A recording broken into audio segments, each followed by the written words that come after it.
I know I'm super late to doing this, but you know what? I just wanted to make sure that I saw everything I could. Everything that I've heard is extraordinary, or at least exceptional. But nonetheless, now I have finally compiled my top 10 favorite films of 2023. I'll be entirely honest, a lot of my choices aren't exactly original as far as what you might see in other top 10 lists from last year. While yes, of course I do love me a good surreal art house movie, I think my film taste is rather versatile and I tend to enjoy a lot of what people usually tend to enjoy. For the most part, I would say. So I wouldn't expect any super shocking choices on this list, maybe one or two where you'd be like, I wouldn't have expected that. But for the most part, it's a pretty straightforward best of 2023 list. I sincerely doubt there are any on here that you haven't heard of before. And I can say that much is also true about my honorable mentions. I have 5 honorable mentions, and they're not in any particular order. It was fucking difficult enough for me to rank my favorite movies in the top 10. So yeah, my honorable mentions can honestly more or less be placed wherever. So my first honorable mention is actually none other than Oppenheimer. Considering that I had a really awesome theatrical experience with this movie, I'm actually kind of shocked that it's not on my top 10, but while it is an impressive feat in the landscape of filmmaking and arguably one of Nolan's best movies, I'd be lying if I said there weren't certain parts of Oppenheimer that I found to be a little bit boring or at least repetitive. Doesn't change the fact that Cillian Murphy was fantastic in the movie and it was seriously an amazing physical experience. I got to see it opening day in a super packed theater with 2 strangers sitting right beside me and got to see it in 70mm as well, so it was just an awesome experience. Another movie I'm shocked didn't make my top 10 is actually May December, which I recorded a review for but ended up scrapping it. I just had a bunch of other shit coming out, and also I had acquired lighting and a set by the time that I was ready to edit May December, and I didn't really want to revert back to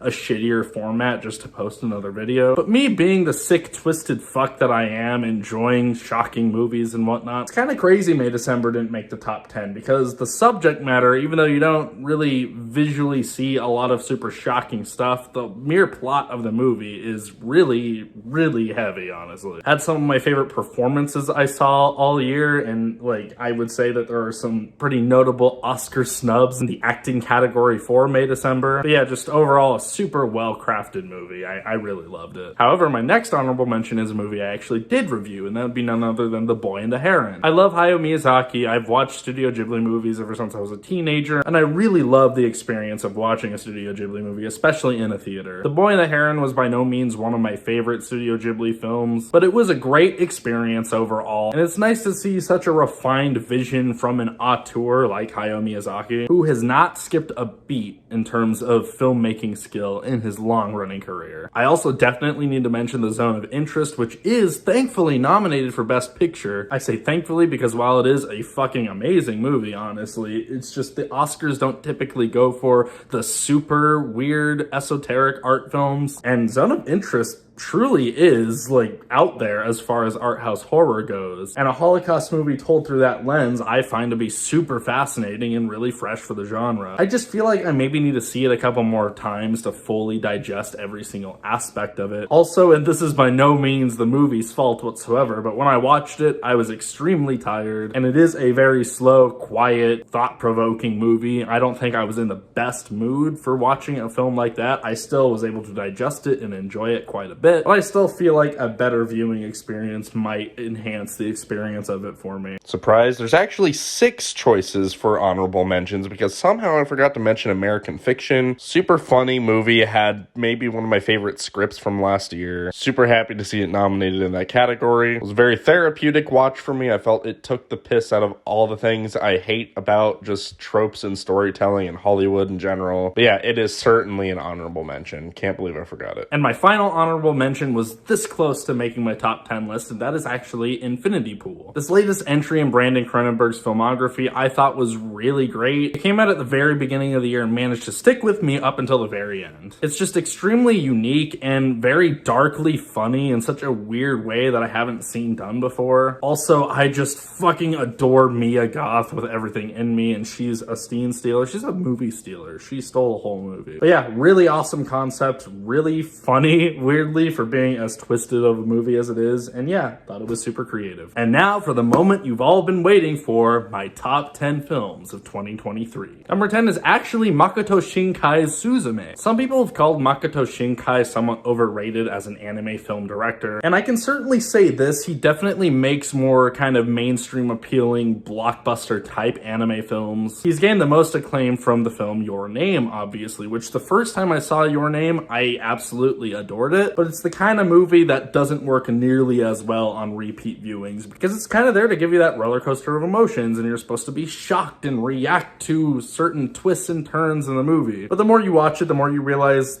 this isn't quite as well thought out as it should be for having a concept like this. But I actually think his previous two films have improved on Your Name. I really loved Weathering With You. I thought that the tone and atmosphere of that film was honestly almost immaculate. And Suzume actually reminded me of some of my favorite Studio Ghibli films. The super energetic, super fun characters, a marvel to look at in a theater especially. And while it is a fun, accessible, blockbuster type movie, I think that the heartstrings it pulls on are really earned and really satisfying, so it makes you feel a lot more than you typically feel watching a fun popcorn movie. Suzume kind of embodied everything I love out of both cinema and anime, and yeah, I thought it was a really sweet, funny, delightful watch. Number 9 is Matt Johnson's Blackberry. God, I fucking loved this movie so much. I know lately it's been kind of a trend in movies to kind of take this weird real-life topic that you wouldn't expect to see a movie made out of. For example, Tetris got a movie recently, then there was the Paul Dano GameStop movie that came out too. And while that may have served as a pitch for Matt Johnson, to me his style just elevated this material so much, and I thought the casting was really excellent. Even though he really only plays one type of character, I actually really love Jay Baruchel as an actor. I think that he has this really human quality to him. I can't help but relate to the guy even when he's playing someone doing some less favorable things like he gets pushed to doing at points in Blackberry. And to see Glenn Howerton give an honestly Oscar-worthy performance in this movie is really satisfying to see as a huge Always Sunny fan. And maybe the most delightful acting addition in the movie for me was the inclusion of Pro ZD or Sungwon Cho. I'm a really big fan of his internet content. I think the dude is hilarious. I think he's super talented, such a great voice actor. And it's so awesome to see him get an actual live action movie role like this, much less in a movie as great as Blackberry. Despite how anxiety inducing certain aspects of the movie are, I just really love the feeling of the movie overall, and it's a movie I've enjoyed and would love to revisit. Number 8 is a movie I have a review for, so I'm going to keep it brief, but Dream Scenario. Despite some of its flaws that I mentioned, I just love the tone of Dream Scenario, and I think it was easily the funniest movie that came out last year. Had my favorite scene of the year. Nicolas Cage was amazing in it. I love how creepy and dark it got. It was a fairly fearless movie, and it took a really bizarre concept and really executed it in, I think, the best possible way it could have. Number 7 is actually The Holdovers, which is getting a lot of attention from both critics and Academy voters, clearly. I mentioned in my review of The Holdovers that it's not the kind of movie I typically enjoy, but it's done with just so much sheer authenticity that I really fell in love with this movie, and I really fell for its more heartwarming moments, which is something that doesn't typically happen with me. A lot of times whenever movies try to be super heartwarming,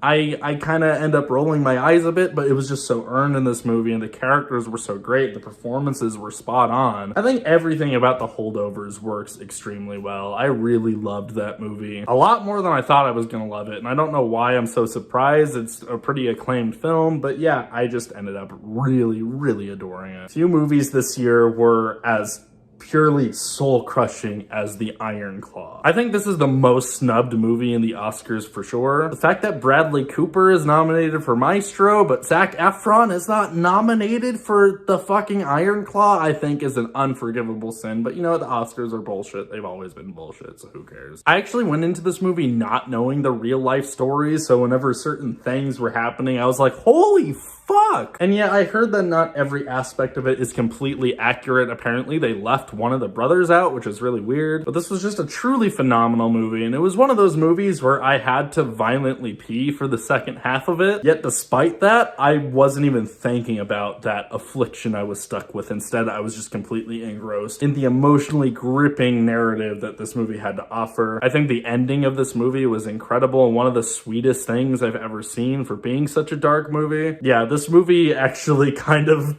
touched my soul, man. And I kind of sat there in the theater and just started bawling at the end. It was one of those. Yeah, The Iron Claw was truly excellent. I really loved almost everything about it, really. Really great movie. Number 5 is none other than John Wick Chapter 4. I'm actually a longtime fan of the John Wick series. The first John Wick movie came out when I was like 14, actually. And while that original John Wick film just means a lot to me because I remember being a teenager and seeing it in the theater and just having my mind blown, especially as a young Matrix fan, getting to see Keanu in another amazing kick-ass action movie. But I also just have so many great memories of like showing it to my friends when it came out on Blu-ray and being like, oh, you have to see this John Wick movie, because when it came out, it wasn't super hyped. Like, it was critically acclaimed and whatnot, but the advertising just made it look like a dime a dozen like direct-to-DVD Keanu Reeves action movie, but it was so much more than that. And I'm shocked to say that John Wick Chapter 4 managed to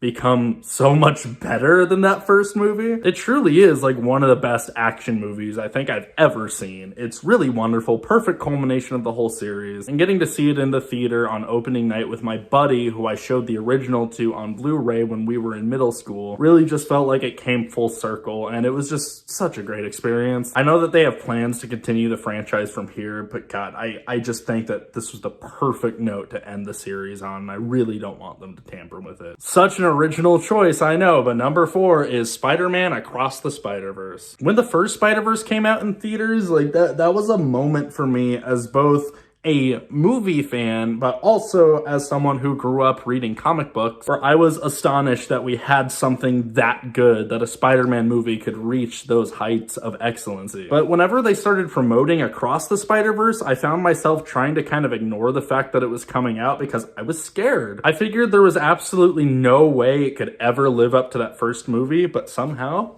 I think it surpassed it a bit. I think I technically have more flaws with Across the Spider-Verse, but the dramatic moments that it reaches, and also just the more mature pacing and storytelling here, I think really made this the perfect second chapter in this trilogy. Also, like, one of the most visually gorgeous movies I've ever seen in my life. Yeah, these Spider-Verse movies are honestly on a different level. I'm so happy they exist. But yeah, I don't really have much to say about Spider-Verse that everyone else hasn't said already, so I'll just say it's obviously amazing, and it's obviously in my top 10. Number 3 is Beau is Afraid. I'm a huge fan of Ari Aster. I think Hereditary is a gold standard for horror movies. I really love Midsommar, but actually I think my favorite film of his, and this says a lot about how fucked up I am in the head, is his short film, The Strange Thing About the Johnsons. I think that that is a stroke of genius. I love everything about that short film. It is not for the faint of heart, but holy shit, I think it's amazing. That being said, of his feature films, I think Beau is Afraid might honestly be my favorite, and I know that it's a pretty divisive movie. And I totally understand why. It's a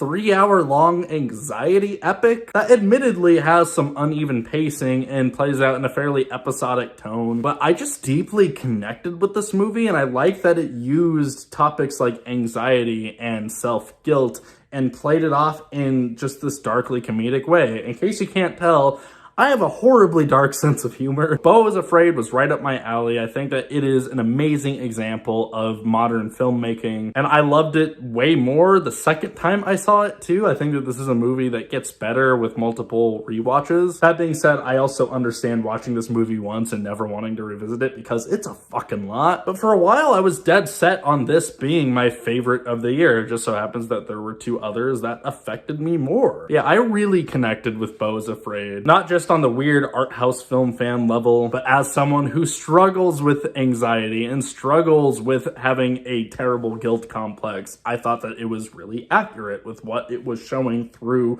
this surrealist lens. Ari Aster is certainly one of the best directors working today. I think everything he does is so good. Beau is Afraid was my most anticipated movie of last year, and it did not disappoint in the slightest. So if you watched my review of it, it should come as no surprise that Poor Things would be towards the top of my list. In fact, I'm just going to say right now, I think Poor Things is without a doubt the best made movie from last year. Yorgos Lanthimos is one of the most interesting voices in film today. And I think this actually might be his masterpiece. I think every single little finest detail about Poor Things is super incredible. And yes, thankfully I was able to watch it a second time. If you saw my review of Poor Things, you know, I had a shitty ass movie theater experience seeing it the first time. Fuck those teenagers who ruined that movie theater experience. Seriously, I hope they all burn in hell. But yeah, I already reviewed Poor Things. I don't have much to say about it outside of what I said in that video. Other than I'm shocked it didn't make my #1 spot, actually. And I might come to regret that later on. I'm not sure. It is certainly the most well-crafted film I saw all year. But yeah, without further ado, I'm actually just gonna skip ahead to #1. So what on earth could have possibly topped Poor Things as best movie of 2023? Well, for me, strangely, or maybe not strangely, I don't know, it was actually Past Lives. So I'm gonna get a little bit personal right here, and I know that's kind of taboo to do in the YouTube film critic scene, but you know, movies are a very personal thing in my life, and I think that they have the ability to like truly touch you on some pretty deep levels, and Past Lives kind of had that effect on me, honestly. And this is a strange case where the first half of the movie, I wasn't loving it. I admired aspects of it. I think its slow, raw filmmaking style was really effective, and it kind of reminded me of Michel Haneke at times, purely in just how it showed every actual slow beat in personal moments between characters. But then once I saw what the movie was really trying to do by the end, I realized, oh, it's hitting me harder than I was expecting it to. And I don't know how it didn't take me until the end of the movie to realize this, when I was literally sitting on my couch, like bawling for about 10 or 15 minutes. Like that essentially never happens with me in movies. But I had a personal real life experience that was very similar to this movie. I'm gonna do my best to be as vague as possible about this, but when I was younger, I had a childhood friend who over time I ended up having a more than friendly relationship with, and a lot of it took place online, similar to the relationship in this movie. And you know, as things go, especially with youthful relationships, things didn't work out, obviously, and that's totally fine. But I didn't realize that I guess I might have still needed closure with it. Past Lives kind of gave me the closure I didn't know I needed with a real life personal matter like that. And again, I didn't realize that till I was literally just like crying my eyes out on my couch, realizing like, oh, this happened to me, man. Again, sorry to get personal like that, but it's kind of a secret goal of mine, not secret anymore, I kind of want to open myself up a bit more on camera. I'll be honest, a lot of times me making these videos, even though I'm very early into my YouTube career right now, it's kind of my way of coping with certain things that are going on in my life. And in general, I don't know where I'd be in life without film, without movies, and I think it's okay to open up and be personal every once in a while when having these discussions, because, you know, I think that I just want to convey the impact film has on me, and I really want to normalize art as being something that can truly impact a human being. My life wouldn't be the same without movies like Past Lives, and, you know, maybe down the line I'll look back on this video and be like, dude, why didn't you give it to fucking Poor Things? What's wrong with you? But I think I should be honest, and I think I should just come forward and say, just from a very biased personal level, this movie affected me the most, and this movie helped me out with a real life matter. And when movies can do that, that really says something. I think 2023 in film kind of says a lot about the state of cinema right now. A lot of films that have been super popular in recent years are now struggling financially. Meanwhile, smaller independent films like Past Lives, while they might be successful in their own right, they're in no way making Marvel numbers. So what that means for the future of cinema, I'm not quite sure. I just want to stress that it is important to seek out smaller films. Oftentimes when I talk to people, especially in my own age group, most people have never heard of a lot of the best films that I've seen that year because they're more focused on the popular blockbuster Marvel type movies, and even those they're not going to see as much. I think it's important that every once in a while just expose yourself to something different, for the love of God, because I don't know where the landscape of film is going. Maybe this next year will show positive growth, maybe it'll get worse. I hope not, but we'll see. Bottom line, I think this was a really really great year for movies. I'm not opposed to the concept of doing a top 10 worst of the year list. I just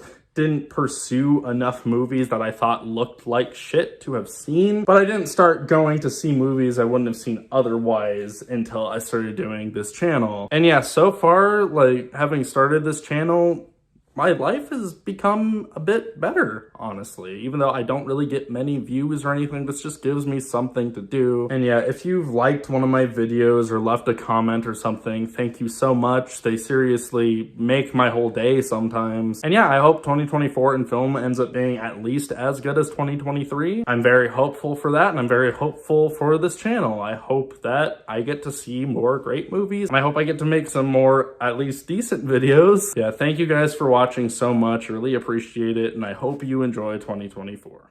Fuck me, I forgot to mention Godzilla -1.